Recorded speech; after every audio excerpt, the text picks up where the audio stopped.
আপনারা জানেন দীর্ঘ ১৭ বছর পর এই পেচিস্ট হাসিনা সরকারের মিথ্যা মামলা, গুম খুন, অত্যাচারের মধ্য দিয়ে আমাদের ভারপ্রাপ্ত চেয়ারম্যান, আমাদের হৃদয়ের স্পন্দন, আগামীর বাংলাদেশের রাষ্ট্রনায়ক জনাব তারেক রহমান ১৭ বছর একটি দেশে অবস্থান করেছে। সেই দেশ থেকে আজকে এই স্বৈরাচার পতন হওয়ার পরে তারেক রহমান বাংলাদেশে আগমন করবে আগামী ২৫ তারিখে আমরা হাইমচর উপজেলা বিএনপির নেতৃত্বে এবং আমাদের চাঁদপুর হাইমচর ৩ আসনের নয়নের মণি আমাদের জননেতা ধানের শীষের কাণ্ডারি, ধানের শীষের মনোনীত প্রার্থী জনাব শেখ ফরিদ আহমেদ মানিক ভাইয়ের নেতৃত্বে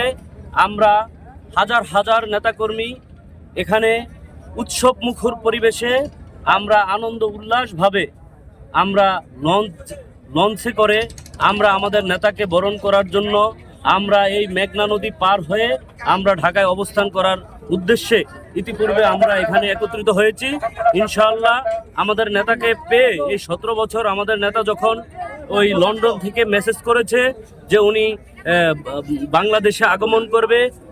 সেই মুহূর্ত থেকে এ পর্যন্ত আমাদের হৃদয়ে, আমাদের মনের মধ্যে যে এক আনন্দ উল্লাস তৈরি হয়েছে, আমরা এই আগামী ২৫ তারিখের মধ্য দিয়ে আমরা সেই আনন্দকে এই বাংলাদেশের সকল জনগণ, বাংলাদেশের আপামর জনতা আমাদের নেতাকে বরণ করার জন্য সারা বাংলাদেশ থেকে হাজার হাজার লক্ষ লক্ষ কোটি কোটি নেতাকর্মী ঢাকার পথে রওনা দিচ্ছে। আমরাও তার অংশ হিসেবে আমরাও সেখানে যাচ্ছি। আমরা খুবই আনন্দিত এবং আমাদের নেতাকে আমরা বরণ করব সেই আশা ব্যক্ত করছি।